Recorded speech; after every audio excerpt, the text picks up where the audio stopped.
Good evening, everyone. My name is Dwayne Kimball, owner and founder of KMD 89 VA Claims Consulting, Leave No Vet Behind, and also I'm a United States Army veteran. Today, I'm going to answer your questions as it pertains to the VA disability claim. I'm sorry, VA disability compensation claims process. But before we get started, just want to make sure I inform everyone that this Q&A session is for educational and informational purposes only. Is not to advise you or even to represent you before the VA. It's only for educational and informational purposes only. So first, let me say thank you, or yes, thanks for joining me this evening. And I'm going to cover off a couple of things before I get into the Q&A. We're only going to go an hour tonight.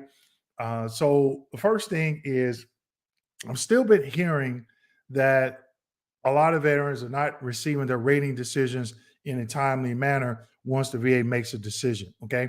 I know I did a video about this last year. I think December of last year, they had several mailing delays from last July 2021 up until December 2021. And it seems like this monster is ready as ugly head again, and they're still having some delays. So if you have a pending claim, keep checking this VA website to see if a decision has been made, because normally you'll get that rating, you'll get your retro in a couple of days, 2 or 3 days, not, depending on if they do it like on a Thursday or Friday, it may be the following Monday just because of the weekend. But also keep in mind that is normally the rating decision should come 10 days after the claim is closed. Okay. So if you have a pending claim, you might want to start checking just to see if it's the claim has been closed out, because if it goes past 10 days, 30 days, and that could turn into 60.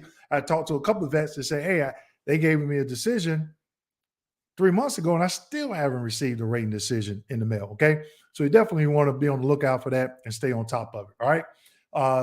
Just want to inform everybody my monthly roundtables are every third Thursday of every month from 1 p.m. to 2 p.m. Eastern Standard Time. Now, next month, June, it will not be the third Thursday. It will be the third Friday. I had to move it a day because I'm attending an event, a veteran an event in the local area during that time on Thursday. Okay. But in some of my YouTube videos that I upload between now and then, and even my live stream next month, I'll inform everybody. So make sure you mark it on your calendar. Next month's next month's June's roundtable, my monthly veteran roundtable, will not be on the third Thursday.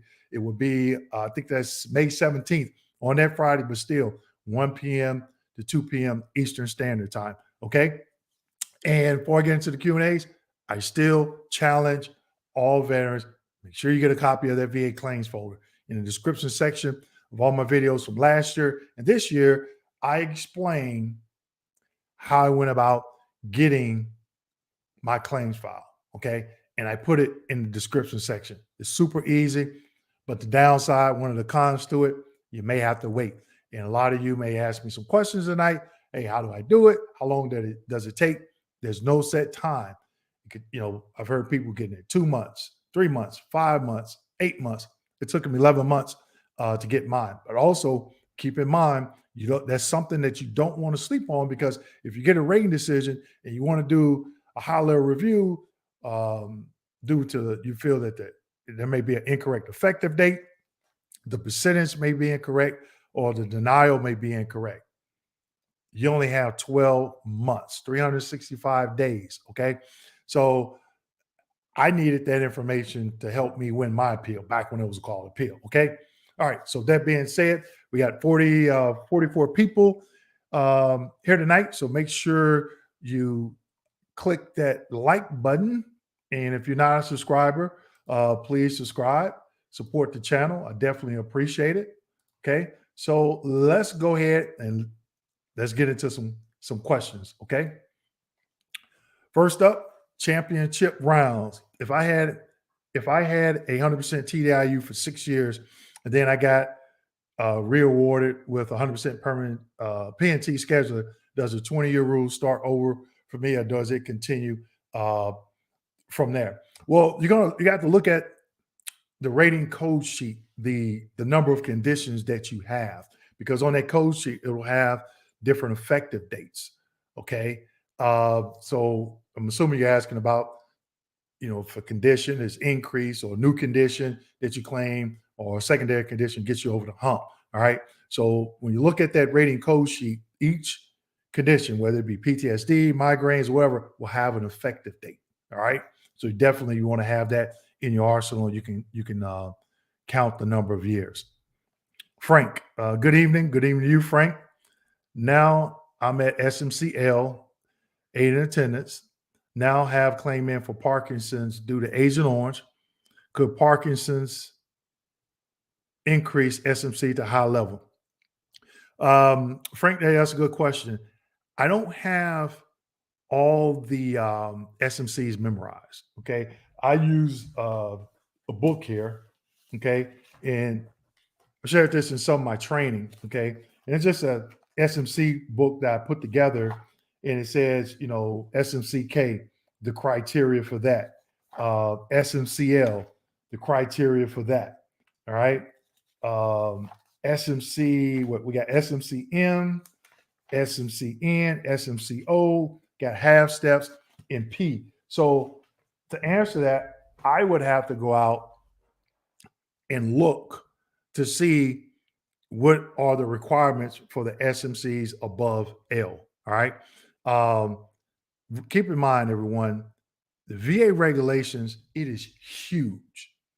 I haven't come across anyone that knows every 38 CFR, every M21 reference, every court case, or even every SMCL criteria by heart. Okay. There are a lot of ones that, especially like SMCK, you see that a lot. So I know what the criteria is. And even some 38 CFRs I have memorized just because I've seen them over the years. But going above SMCL, I would have to go out there and do that research. You can go to the M21, Frank, you can go to the M21 manual reference and look at all the SMCs, and it'll give you the criteria. All right. And then that will let you know, okay, based on, and also look at your rating code sheet. Okay. Because it'll have the SMC SMC codes, okay, with the effective dates and why they granted that SMCL, the criteria that you met and that's needed to be met. Okay. But anything above that, you get into the M's, the N's, the half steps and all that. I don't have those memorized. I would have to go out there and do the research. I know where to go and find the information. Okay. But I don't have them memorized. You would have to go out and do that research and get yourself educated on that requirement to see if you would be able to get a higher SMC. Ryan, hey, good to see you back, Ryan. CMP examiner said less likely the GERD is secondary to PTSD and anxiety, yet also have mental health doctor and specialists and gastro doctors say it is related. Will two positive opinions overrule the CMP doctor? I think, Ryan, in common sense terms, yes, but I will say this: those opinions, if they're in a form of a nexus statement, you got a DBQ. Is it actionable and sufficient? Is the medical opinion solid? Is the rationale that supports the medical opinion, is that solid? Okay. And you don't need two.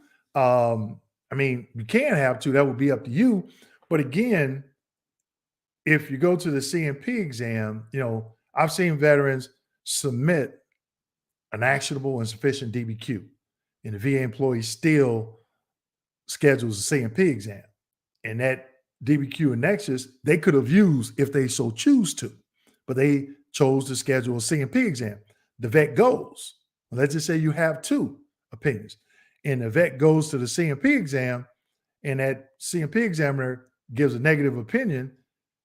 Then what I've been seeing and hearing from vets that the RVSR, when it gets back to the RVSR, they'll just discount your doctor's DBQ and Nexus statement. So I think in a large part, it also not only does it depend on is your information actionable and sufficient, if they can use it, is or will that particular RVSR that's reviewing your claim, will they use it?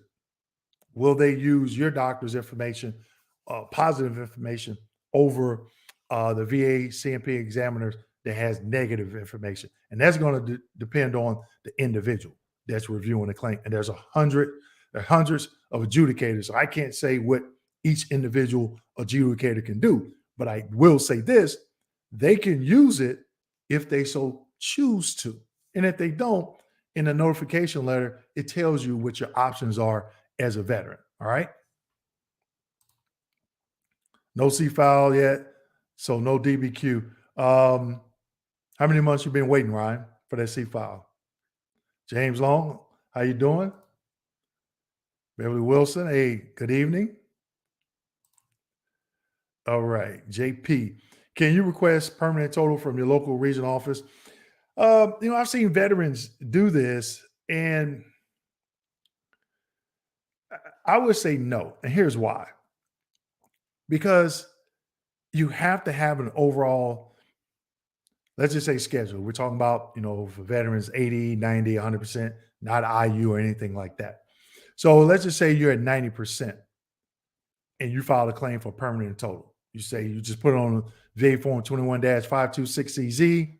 I'm claiming P&T. More than likely, they're going to send you a letter and say clarify. Okay. Because one, you're not 100%, you're 90. All right.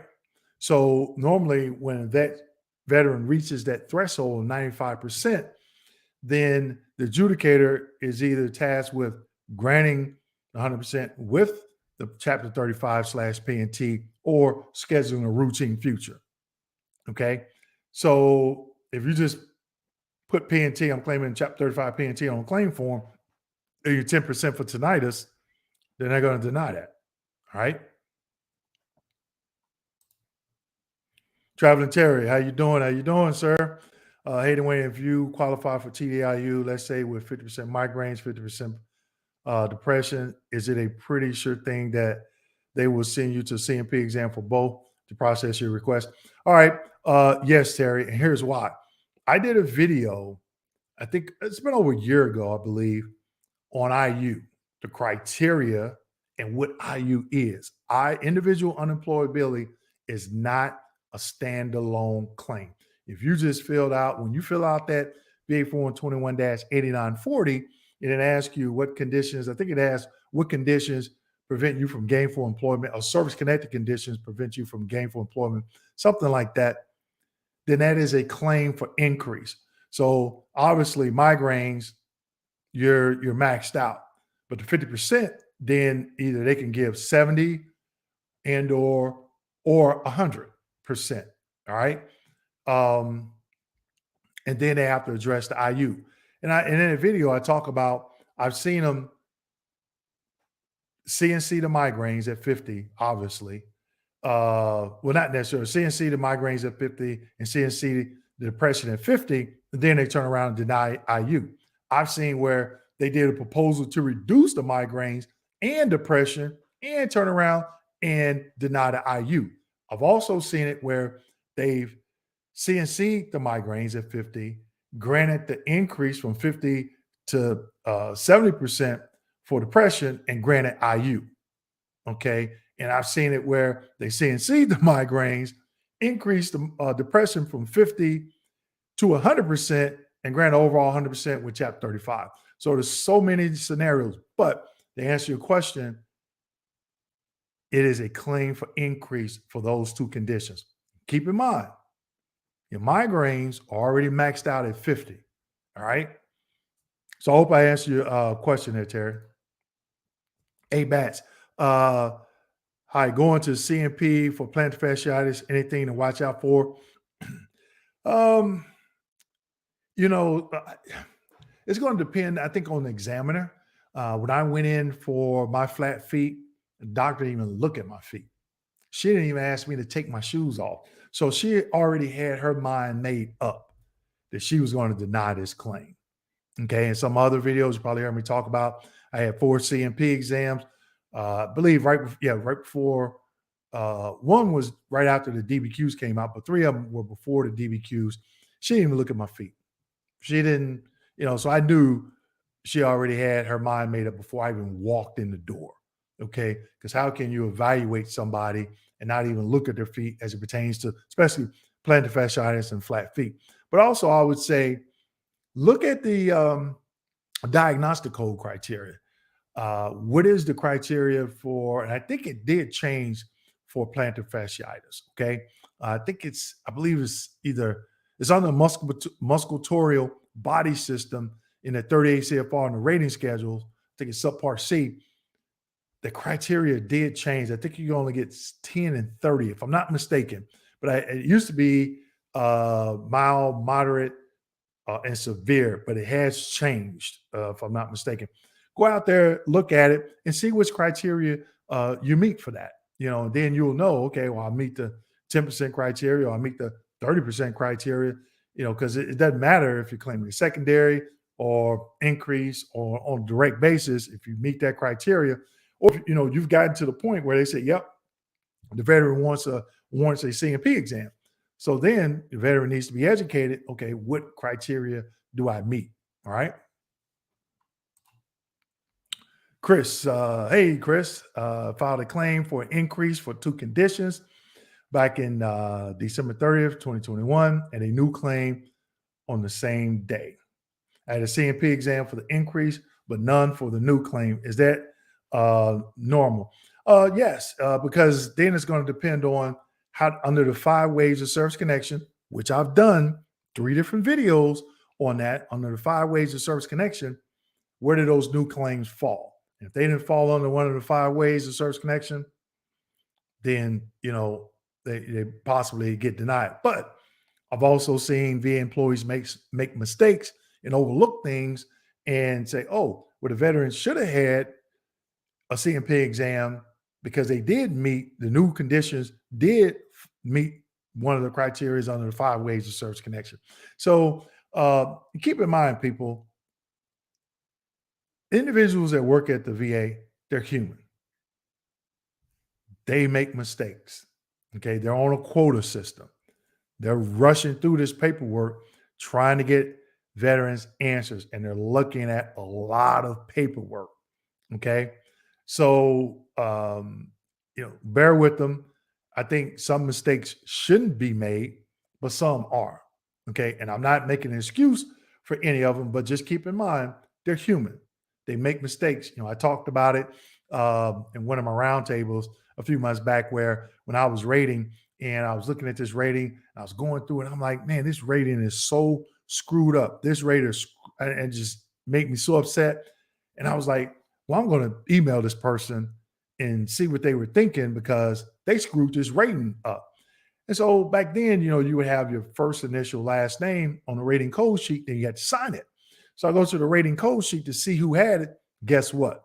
It was my name. I was the one that screwed it up. And then it took me another 30 minutes to figure out what I was doing or what I was thinking about when I did that rating decision. Okay.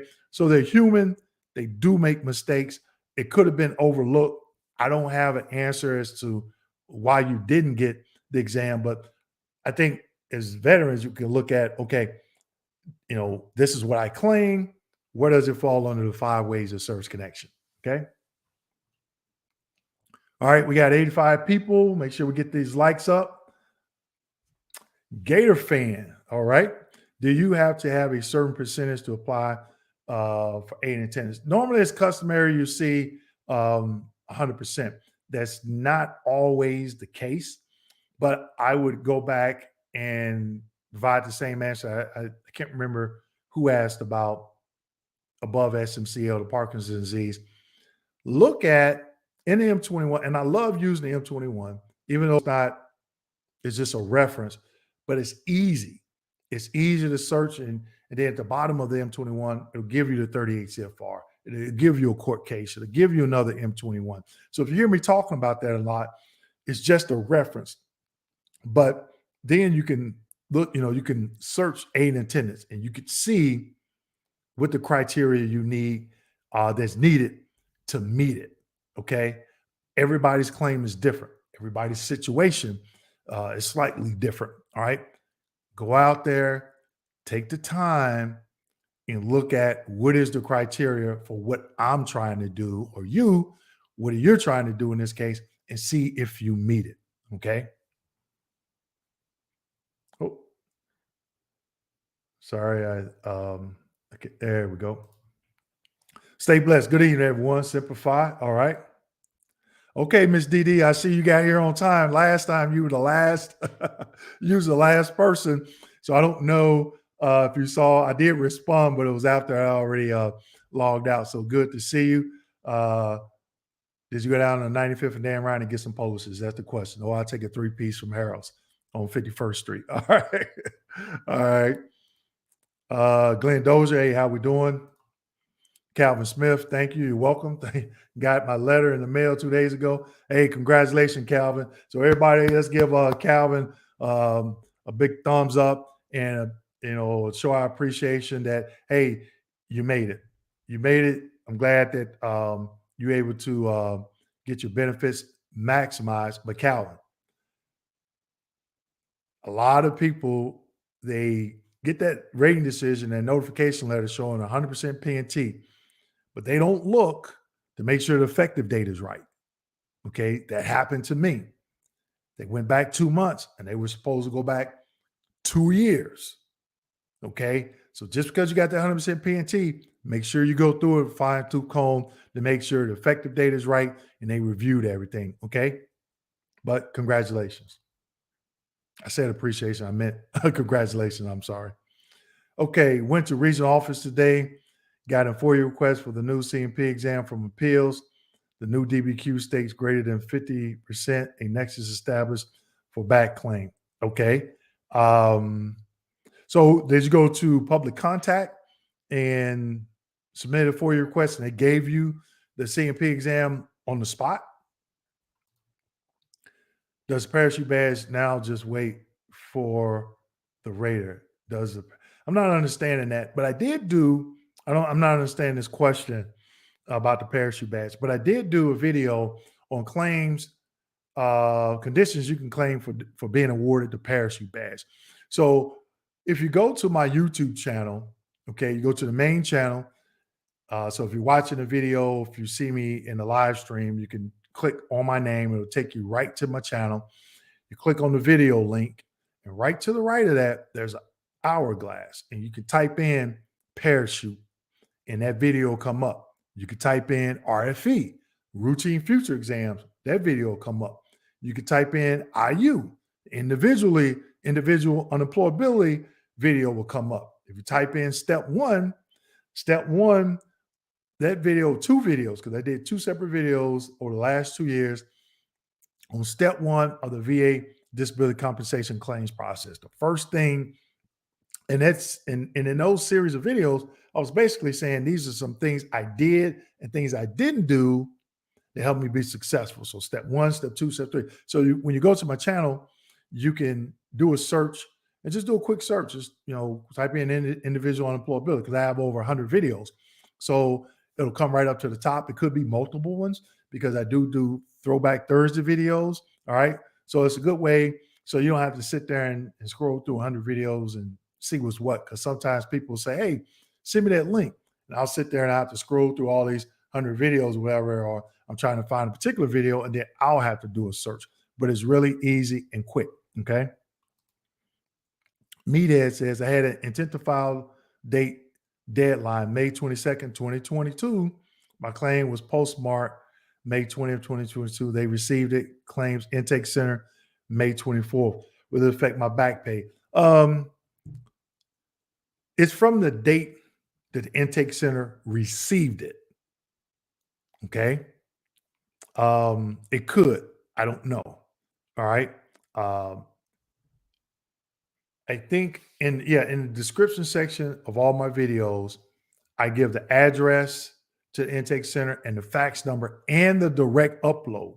A lot of veterans have been telling me, I did a video on the direct upload link. I think it was back in January. Okay.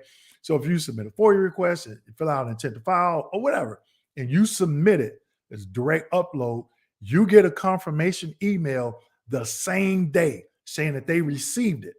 Okay. But if you put it in the mail and you're that close to the intent to file date expiring, you might be doing yourself a disservice, but that would be totally up to you. But just keep in mind, I put a lot of information in the description section of all my videos. And a lot of people don't click that show more button and they'll ask me questions or they'll miss out. I did a video on that meeting of how to do a direct upload, step by step. I didn't file a claim, but right before I hit that submit button, and I even shared I think I did some screenshots and went page by page from the login page and stuff like that. Okay. All right, Eagle Wings. Hello. I would like to know if you had a claim that was considered NSC non-service connection about 10 years ago, what form will you need to fill out? VA form 20. Okay, 10298. I believe that's the BVA, which if it's 10 years ago, you lost your appeal rights, or 20-0995. Start over from scratch. Guess what? It'll be the 0995, and I did a video on that. Okay, the requirements around that when you submit that form for a supplemental claim. Thank you for everything you do. I appreciate it, Brandon. Bobby Bo. Okay, congratulations, Bobby. Good to see you. Hello, veterans. Thumbs up. Dwayne's giving great information. Thanks, Bobby. I appreciate it. Okay, come on, people. We got over 100 people in here, and we only got 29 likes. Really? Come on, help me out. Help me out, Bobby. Veterans Get Your C-File took me 7 months to receive. Yeah, I think we talked about a couple of weeks ago when I was on that it took me 11 months, but other veterans were sharing. Someone asked a question, what is the time frame? And I asked individuals to put in the comment section if they submitted a FOIA request for their claims file and if they received it and how long did it take them. And it was all over the place from like a month to like, 13, 14 months. Okay. But Bobby's right. You got, for me, I felt I needed that. But in the meantime, one of the things that I did, every time I sent the VA something, I made a copy. Every time the VA sent me something, I put everything in a folder. So that way I had enough. I didn't have everything that the VA had at the time, but I had enough to help me win that appeal. I can't tell you how many times I talked to veterans and I'm asking them about a rating decision and they say, I don't know where it's at. I don't know where my DD-214 is at. I don't know where this is at. And I'm like, your chances of being successful, you still have a chance to be successful. But in my opinion, they go way down, especially you don't have that claim form that you even submitted. You just put the original in the mail and send it in. That was it. Come on, we got to think a little bit. All right. Not you, Bobby, but I'm just saying in general, some veterans I talked to. All right. Love and Life. Good evening. Quick question. I recently requested a copy of my C-file based because of a recent denial. I completed the FOIA request provided by the VA. Is that sufficient? Yeah. The FOIA request doesn't have to be on a particular form. There is a FOIA request form, but in the description section, I list the form that I use, the verbiage that I put on the form, and again, the direct upload link, the fax, and the mail. The mail address to intake center. Okay. Discipline equals freedom. Okay. I'm not sure if I'm diagnosed with a mental health disorder. VA mental health gave me an intake exam and I went through substance use disorder program and was given PTSD treatment options. Okay. So I was talking to a veteran today and a lot of veterans think that, hey, I went to the VA. They diagnosed me. I went to VHA, Veterans Healthcare Administration, and they diagnosed me with this. And then they think automatically because VHA, Veterans Healthcare Administration, diagnosed them that they can go on VBA, Veterans Benefit Administration side, and file a claim and get service connected. Not saying that you can't, but two separate divisions, okay, within the VA. You could, but you still have to meet that criteria, certain criteria on the VBA side. All right. So if you're claiming PTSD, what is your stressor from service or in service. What is a stressor? What is a combat and non-combat stressor? Military sexual trauma. Do you have stuff documented? It's a lot of information on that. Okay. And my presentation that I do for different organizations, 3-hour presentation I talk about that. Okay. So veterans understand, hey, okay, I want to claim PTSD. What does it look like? What is the VA looking for? And educate them on that. Okay. At the end of the day, you have to make that decision on what you want to do with your claim. All right. Eagle Wings, I just found more evidence for an old claim. Just need to know what for use, or do I need to start over waiting 5 months for claims file? Thanks for all you do. Okay. Yeah. So a supplemental claim, and I'm not going to get into it too much, but I would say, again, go to my channel, type in 0995, and I go over that supplemental claim. Everyone, it's about getting educated. Okay. Anybody can fill out, you have claims agents, you have attorneys that, represent you before the VA, fill out your paperwork, and that's fine.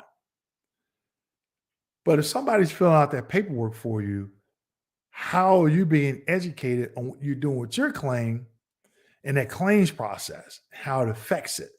Okay.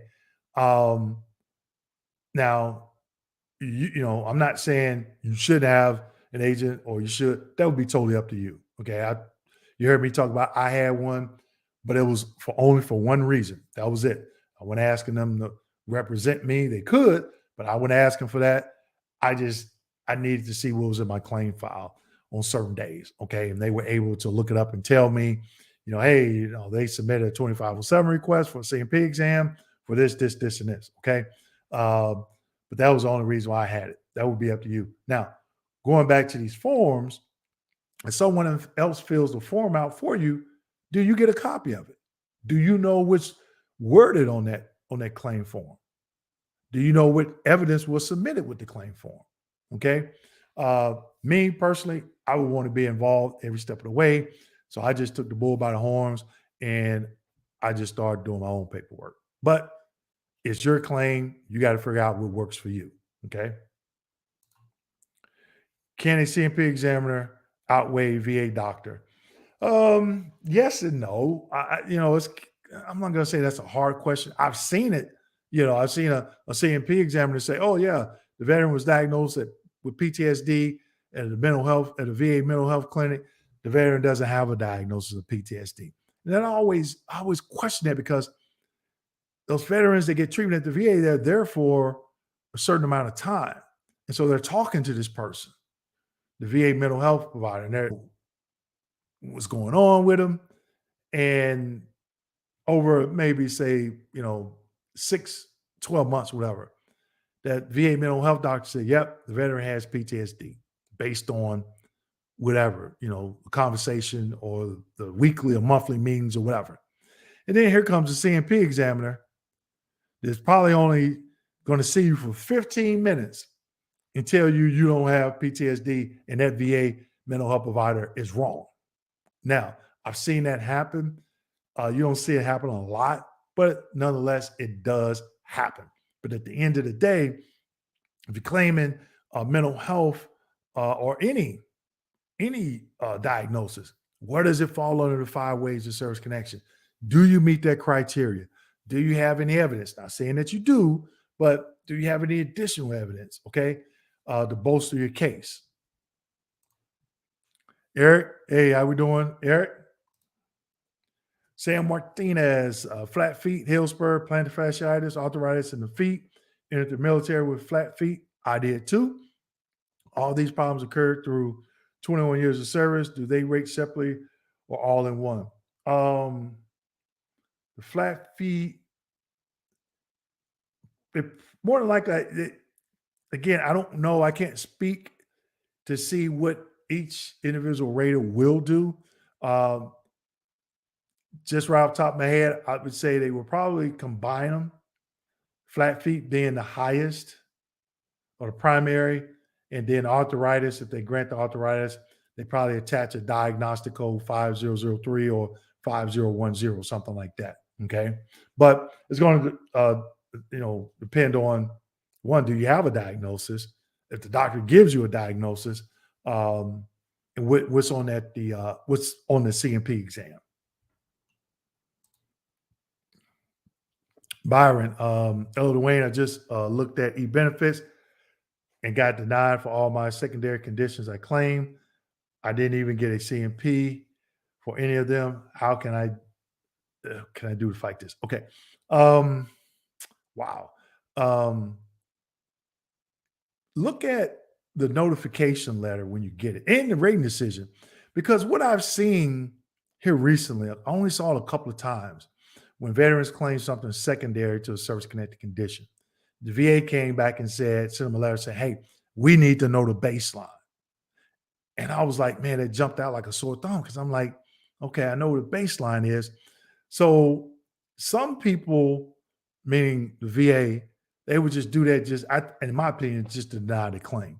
Because, I'm thinking if you're claiming something secondary, that means that you had that service connected condition and now it has caused something else, meaning that you didn't have the secondary condition before the service connected condition. So the baseline would be zero. Okay. But they should explain it in the rating decision. Look at it, read it twice. There could be some mumbo jumbo in there to try to throw you off script. Okay. Read it. If you have a representative, take it to your representative or lawyer and ask them to explain it. They may or may not be able to do it. I don't know. But I really can't answer that question because I'm not looking at the information. But again, look in the notification letter. But I'm shocked because that's, they should at least let the examiner say, no, the condition is not secondary. Okay. But again, that's hundreds of VA employees. They all interpret the regulations and references differently. You have some that are advocates for veterans, then some you don't. Okay. So it could be a number of reasons as to why they didn't give the CMP exam. Okay, Eric, I definitely appreciate it. Somebody let me know how many likes we got. We got 110 people in here. We should have 110 likes. I would think that we would. But moving right along, the quest live to learn to live to. Okay, wait a minute. The quest live live to learn to live. Okay, all right. Okay, that threw me for a loop there, but I got it.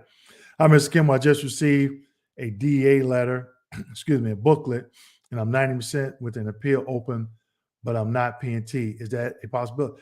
Yeah, everybody's claim is different. If you feel that you warrant it 100%, if you meet the criteria of getting service connection that could, push you over that threshold of 95%.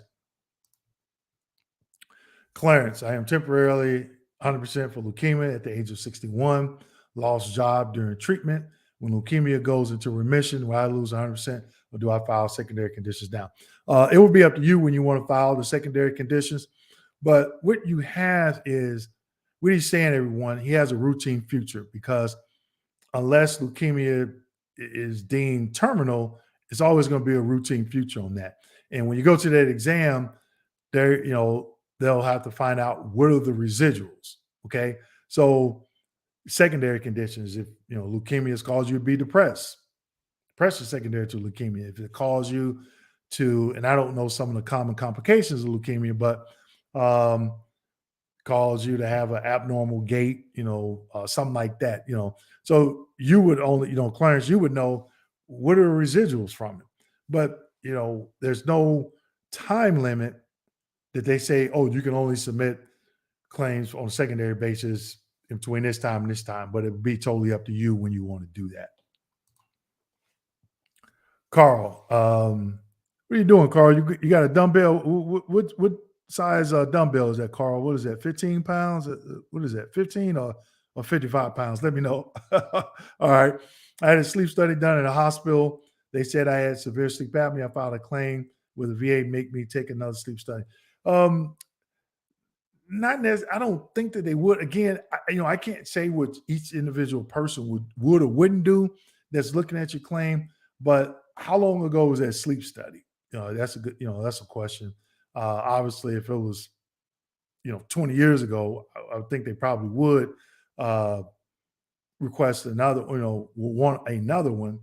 But if it's like a month old, I don't see why they would want you to get another one. Now it's up to the veteran to get the sleep study. Okay. When they're filing a claim, part of well, one of the requirements, excuse me, one of the requirements is you have to submit a sleep study along with it.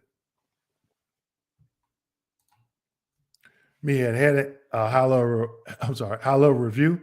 The senior decision review officer sent me to another CMP exam with LHI. The VA kicked the claim back to twice to LHI to clarify. They finally sent it to VES. Is this normal or straight foolishness?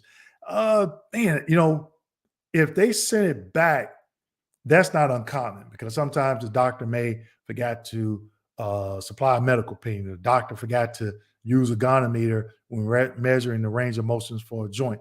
That happens. Again, people are human, but for them to send it back to VES services, I'm, I would I would be curious as to why and what they put on the addendum request that they sent to those different locations. All right, Kings. Hello, Dwayne. Hope all is well. Yep, all is good. Hope everything is well with you. Okay, I just lost my place. All right, so man, we got a lot of questions, a lot of interaction. Okay, we got 114 people. Somebody tell me how many likes do we have? All right. How to Wayne, great information you're providing. Thank you. Thank you. All right, our first super sticker donation. Thanks for all you do and for supporting your local schools. Hey, I definitely appreciate it. And I think I told everyone, a couple weeks ago, I have I have like 12 pallets of school supplies. If you follow me, you probably heard me talk about this earlier, like December, January timeframe. Finally got the pallets. I've gotten the majority of them broken down. They're in my garage, and I'm gonna have a couple people come over and help me stuff some book bags. Got over 100 book bags. I'm gonna stuff notepads. Um, what I got? Notepads, filler paper, spiral notebooks, all this stuff. I'm gonna give it away to different schools over the summer if I can, or different individuals, maybe some shelters or something like that, to help some people, parents, to defray some of those costs of school supplies. Okay, but I got just one full pallet of spiral notebooks. I got I think 3 full pallets of filler wide rule paper, like 150 sheets in a pack, 250 sheets in a pack. I got planners, day planners, like I said, book bags, construction paper. Let's see what else do I have. Just some boxes I don't even know what's in it because there's so much. But I'm gonna take some pictures. I'm gonna take some more pictures, and I'm gonna put it on my website. I just haven't had the time to doing a lot of YouTube videos, and that takes time because I'm doing a lot of research. But what I want to say, all these donations, all the revenue from a YouTube channel goes towards that. So it costs about $1,700 to get all that product down here. A company in Georgia donated it, and I want to say maybe it's around $40,000 worth of stuff. I don't even have enough room to park my car in there. There's so much stuff. So they donated. I just had to pay for the transportation. It's here. Now I got to get it passed out. But I just want everybody to know your donations, that's what it goes towards. Okay. So I definitely appreciate it. If you haven't been to my website, go out there, check it out. What I'll do is I'll drop the link um, in the comment box so you can see the pictures of what I've done on my corporate responsibility link. All right. Give me 1 second. All right. So if you go there, just put the link in there. So if you go there to that link that I just put in the comment box, you'll see some pictures of some things I've done for a couple of the adopted schools. All right. So thanks again, Chris. I'm sorry. Like you do, go Kings. All right. All right, Matthew. I filed a claim December 17th, 2021 for migraines. It was rated 30%. Congratulations. I submitted a supplemental May 15th with a private doc DBQ. They set my effective date 50%. as 515. Is this right, or should I HLR? Um, that a lot of people ask me what they should do. Guys and women. I don't advise you on what you should do other than get educated on the VA claims process. So if you want to do a high level review, that would be totally up to you. But Matthew, in that rating decision, they should state why they use May 15th. Now, if you had a DBQ, and let's say that DBQ, obviously that DBQ was signed before, it was signed between December 17th, 2021 and between May 15th, 2022. I'm curious as to why they didn't use that effective date that's on the DBQ dates facts found. Okay. But look at it and see why they gave that particular date. Okay. I think it's a slim chance of them using date facts found, unless it's something like in VA progress notes. But May 15th, private DQ, they said effect date. Yeah, is May 15th. Yeah, what is May 15th? If that's the date that the DBQ is signed, is that the date you did an intent to file? Is that the date that they received it? Yeah, so I'm curious. Henry, hey, thanks for thanks for the donation, Henry. Definitely appreciate it. All right. J. LaFont 2000, my FDC has been delayed due to needing development. They requested my VA medical records. How long do you think it takes to receive a rater to receive requested copies? There's no set time. I tell people, when you fill out that box on the 526EZ saying that you noted treatment, I think the VA hospital, they went electronic in maybe 05, if I'm not mistaken. So if you're requesting records before then, they're going to need a hard copy. Now, I tell people, when you put that, I received treatment from a private doctor, I received treatment from, VA back in 1982, you just added months onto your claim because they got to send their request to the VA hospital, and somebody got to go pull those records. That takes time. Okay. And they got other stuff that they're doing as well. All right. So there's no set time. And, I wish I had an answer for you, but I don't. I don't think anybody can tell you that. There's no set time. I've seen them come back fairly quick, and then some take a while. All right. Yep. Congrats. Yep. Yes, I'm here. Okay, we'll do. All right. Congratulations. Yep. Everybody congratulate Calvin. Thank you and salute. Appreciate it, sir. Calvin Smith copy. I'm dealing with them now on back pay. The dates look fine, but the money looks off. Something to do with being over 20 years retired, waiting on audit to complete. Okay. Hey, good job. Make sure, you get in there, and that's why I tell people, when you get that CD, when I got my CD, I went through it not once, not twice, but 3 times. I wanted to know what was in there. I didn't have it at the time I did my appeal, but I had everything that I sent to VA and that the VA sent me. Okay.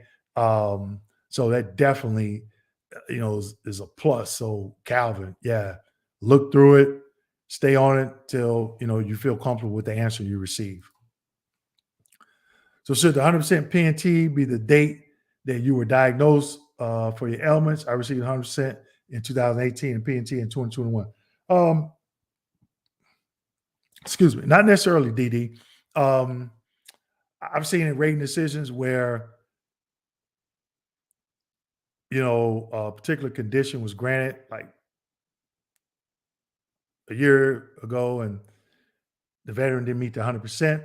And then the veteran came in the same rating decision, there was another condition taken issue with. They got the veteran over the 95%. And so that effective date, Chapter 35 effective date was the same, because the other condition in the rating decision, even though they got increased, they were probably like at 88% and only got them to 92. And then the other condition got them over the hump, So it just depends. I believe I did a video on effective dates, if I'm not mistaken. I was talking about three different common effective dates that the VA uses. So go check out that video and then go back and look at your claim and see what's there. Okay. And and look at the rating decision, because you want to see why they granted that date for Chapter 35.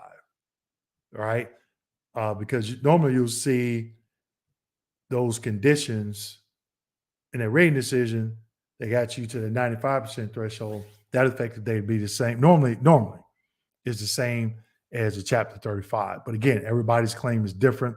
So that's a starting point for you to start your research. I meant due to parachute badge. Yes, I went and requested a copy of DBQ from the CMP examiner, and they printed out for me on the spot. Oh, okay. All right. I got a decision for Chapter 17, CFR 38, humanitarian emergency for PTSD. So is that your stressor? Hello, Facebook user. It doesn't show me your name, but thanks for chiming in from Facebook. Are you in the Facebook veterans group or on my business Facebook page? Alaska got class. All right. Is it snowing up there in Alaska? Any news on the proposal changes, VA claims in regards to sleep apnea? Hey, good question. Haven't heard anything. I'm still going to the VA's website, looking to see if the diagnostic code for tinnitus is there, if the 50% criteria for the sleep apnea has changed, or if the general rating criteria for the mental conditions have changed. I go there now. I only go about twice a week. I used to go maybe like 3 or 4 times. Now I only do it, a couple times a week. But yeah, good question. So I think, for everyone that's not, reached their maximum, I don't want to say 100%, because some people are not trying to get to 100%. But if they're trying to file one of those claims, definitely, I'll be going out there checking to see, if it's changed. Ken Hammond, thank you for all you do. Thank you for the donation. I definitely appreciate it. I'm putting the link to my website, to my corporate responsibility page, so you go out there and see some of the things that we've done with the school. I have more pictures I received from one of the principals. I just haven't had the time to devote to that, but I will get it up so everybody can see where their donations are going. But I did do a video, which didn't get a lot of views, but I did a video because I wanted to see individuals. I was doing myself and another veteran that came to support. I had supported an event at one of the schools. So I had a truckload of sodas, a truckload of chips, and then a Navy veteran cooked 100 New Orleans cuisine meals, jambalaya and gumbo for the teachers. We took pictures, and I was like, hey, had my cousin do a video. That's a director. So that video is on my YouTube channel. Check it out so you can see all that I purchased was through your donations to support the school. All right. Yep, Calvin, that direct upload is fire. When you did the direct upload, Calvin, did you receive an email or confirmation from the VA? Glenn, how does a secondary condition affect the effective date? I.e., if I was rated for a primary condition, sleep apnea, and get a rating for hypertension a year later. Well, more than likely, they're not going to use an effective date for the secondary condition. Is the same effective date they use for the primary condition. Again, I did a video on effective dates. It's very basic. I talk about some of the different reasons and explain some of the different effective dates. Okay. Check that out, the video out, and you can see how some of these effective dates work. And then go back and look at the rating decision. Okay. You can look at your effective dates, and it should be able to clear up some things for you. Okay. All right. So we got about 5 more minutes. I want to get through some questions if I can. Do you think the VA is intentional deferring requests for clarification multiple times for sleep apnea claims because of the rating change proposal? Wow, GW, that's a good question. I hope not. I don't have the answer to it. Only people that's doing that within the VA know why they're doing what they're doing. I definitely hope that's not it. But if you have that problem, stay on top of it. Stay on top because under the 5 ways of service connection with sleep apnea, if you had a CMP exam, what's the problem? But yeah, I hope that they're not intentionally doing it. I can't say that they're not. They are or they're not. I hope that they're not. But yeah, I just stay on top of it. I hope that that's not happening because that's not good. That's definitely not good. Last guy class. If I have a rating, none permanent and submitted claim on an unrelated to the first claim, can the VA conduct an exam on the original claim? I'm not really understand. I understand the question. I'm just not where you. I just don't understand where you're going with it. Um, if I have a rating non-permanent and submitted a claim on it, it shouldn't. Again, you know, I've seen some really crazy things here happen recently by talking with vets. So I don't want to say yes or no because I can say yes and it can go the no route. I can say no, it can go the yes route. Been saying a lot of weird things, just like the gentleman, or I'm sorry, the veteran GW just said, hey, about sending it back multiple times. That's, that should throw up a red flag to someone. Why is that happening? Okay. I've just been seeing some crazy things happening. So I don't know is because they have an influx of new people, the training changed. I just don't know. Okay. So I don't want to say yes, it would or no, it wouldn't. Um, yeah, that's wow, that's kind of a tricky one there. BFW on a 2019 appeal, I was granted service connection for 2 conditions, but I never received a decision letter. If I pursue this, will I risk triggering reevaluation for previously granted conditions? Um, I, a lot of veterans are fearing. I've been hearing a lot of veterans say over the past year, "Oh, for 100% PNT, and you go in and claim something, they're going to look at everything." That's not true. Okay, but think about this: if you're going for the right knee, if you're service connected for the right knee, and you're going for the left knee, they're going to look at that right knee. Now, if you go in and claim tinnitus and you're service connected for toenail removal, big toe on the right foot or something, chance of them looking at that slim to none. Back when I rated, I probably wouldn't even looked at it. Total 2 separate things. Okay, but again, I'm not the one adjudicating the claim. And like I said earlier, just a few minutes ago, there are some really crazy things going on. So it's hard to say from that standpoint. It's hard to say, oh, they'll do this or do that. And just keep in mind, people, there's hundreds of VA employees. I don't know all of them. I don't know what each individual one will do, but I do know the 38 CFR. I do know where to go and find court cases. I know how to research the M21. And what that should tell you is I know where to go find information that they're supposed to follow. They don't always do it. That's why I always preach education, education, get educated. Okay. Gator, thanks for the information. I will file. I am wheelchair bound and can't be alone due to seizures and essential tremors. I can't do any personal grooming. Okay. All right. So I think you were asking me about hiring an SMC. So again, look at they have like loss of not loss of use. What is it? It's shoot. I'm sorry, you're making me go to my SMC. You're making me go to my SMC book. You have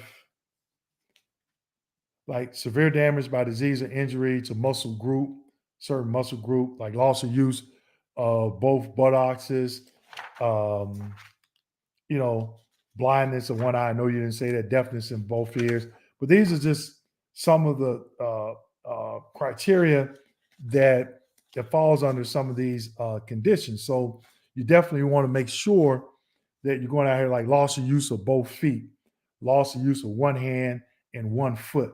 Okay, things like that. So when you're looking at the SMCs, those are some things that you want to be looking at to see if you meet that criteria. Okay, so we're right here at an hour. I just want to go through and I want to give a shout out to everyone that did that donated. Miss Didi donated another a second time. I definitely appreciate it at Dwayne. So should the 100% PNT be the date that I was diagnosed for my ailment? Okay, I think we did talk about that already. Okay, so I don't know if I'm going back. I think that's the same one. Let me know, Didi, if I didn't answer that. I thought I did. Okay. Thank you, Mr. Levins. Where you been? I haven't seen you a round table. Mr. Levins, I guess it's the weather's getting warm up there in ATL, huh? Hey, thanks, Alfred. We had 82 likes. We have 132 people, 127. We only got 82 likes. But Mr. Levins, thank you for the donation. I definitely appreciate it. Tony, super sticker. Hey, I appreciate it. Thank you. Just want to get to everybody that's okay. We got 103, 101. Okay. All right. Here we go. Let's see. Okay, so you did say you understood. I got it. Okay. There's a link to the community outreach to see where the donations go. Thanks for all your help, Dwayne. Not a problem, Steve. Just want to make sure I thank everyone that gave donations. Okay, here we go. Another one, BFW, BFW. I'm sorry. I really appreciate it. The donation. Thank you. Thank you. All right, we got 126. Okay, yep. So we're right where we need to be. So go ahead and shut it down. Let's see. I'll take one more here. Hey, Dwayne, knowledge is power. Gold Navy, beat Army, thumbs up. Okay, okay. I see you. We got one more. Hi, Dwayne. Thanks for sharing your knowledge. It's truly life changing. I got 10% service connection for asthma, but for one of the reasons why I didn't get 30%, it actually does apply in the past. Should I do appeal? That would, again, that would be up to you. But again, if you had a CMP exam, the criteria for that CMP, the information from that CMP exam, where does it fall? Does it fall 10% or 30%? Okay. All right. So I'll apologize early. Okay, we got another donation there. Tony, happy Memorial Day. Same to everyone. Memorial Day is coming up. Make sure you be safe and enjoy. But again, okay. I was just looking at people throwing some questions. Thanks again for taking the time to spend with me this evening. I do this every other Tuesday. If I didn't get to your question, make sure, hey, you get in here early. I think today I had people in maybe like 5 or 10 minutes and they were posting questions already. Okay. I do it 7, and I'm drawing a blank, 7 p.m. to 8 p.m. Eastern Standard Time. Okay. Every other Thursday. So, make sure you get here early and ask those questions. Okay. So that being said, I definitely appreciate it. Make sure you go and check out the link on my website, the community outreach. I'm going to put it in the comment section again, and you can see where all your donations go in the 2 schools that I adopted in low income areas here in the Tampa, Florida area. Okay. So that being said, be safe. Don't forget, if you're not a subscriber, make sure you subscribe. You like, subscribe, hit the notification button, share this live stream with your fellow veterans. Don't forget about my monthly Veterans Roundtable every month. And I'll see you in my next educational video. Thank you.